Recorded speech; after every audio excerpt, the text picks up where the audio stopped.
sellel tulihoobuse aastal ja selle lõuna kolmnurga ehk tule kolmnurga mõju tõttu on nii-öelda tempokonflikt, kui nii võib öelda.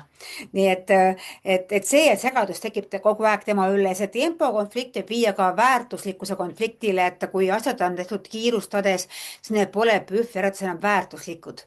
tekib siin ka selline konflikt.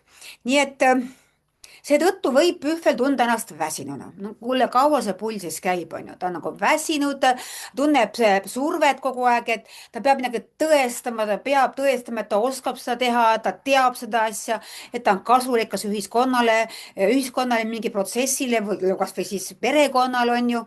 et ta tunneb, et tal on kogu aeg mingisugune möll enda ümber, et tema ümber pole seda ruumi, nagu ütleme, vaikust, et kus ta saaks aru saada, et saaks sellest rahulikult ringi pöörata ja vaadata, mis siis on ikka minu ümber, vaat seda ruumi jääb talle väga-väga väikseks, et see later jääb nagu aina väiksemaks.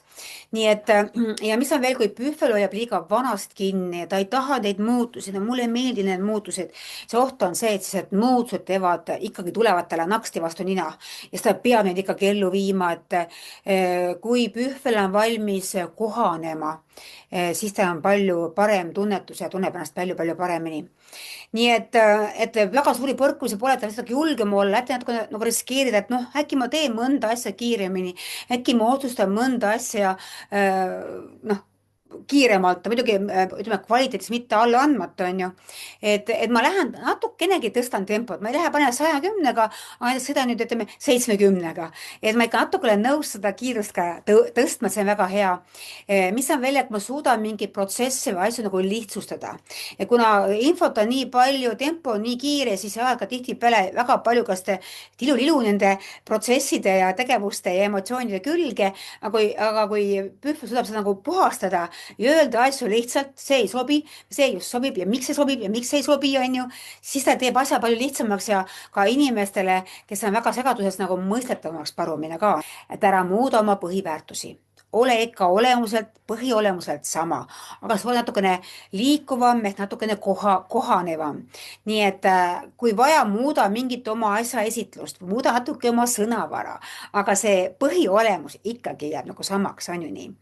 sea endale kindlasti selged piirid oma koormusele, noh, töökoormusele, et ära trenniga üle liialda, ära ka tööga üle liialda, ära ka naudingutega üle liialda, see on, asjad peavad olema väga selged piiritletud, see toob asja saab palju paremini läbi.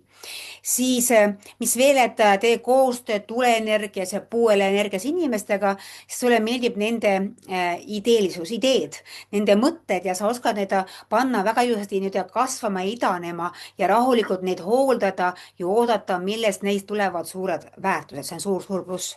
nii et tegelikult see aasta ei too tegelikult PÜHV-ile kaost, pigem on see, et ta toob surve nagu, et ma pean tulema sellest mugavustsoonist ikkagi välja. tsipakene ennast kiirendama, kui on ka vaja olema see, et ma asun ka aeg-ajalt nagu nähtavale, aga samas ma ei kuluta ennast liialt, mul on kindlad piirid, et ma kohanen oludega, aga ei lähe ka üle võlli. võib-olla äkki on natuke aru saada sellele PÜHV-ile liikumine, aga selline on niisugune tark käitumine siis PÜHV-i poolt oleks, et aasta läks edukaks.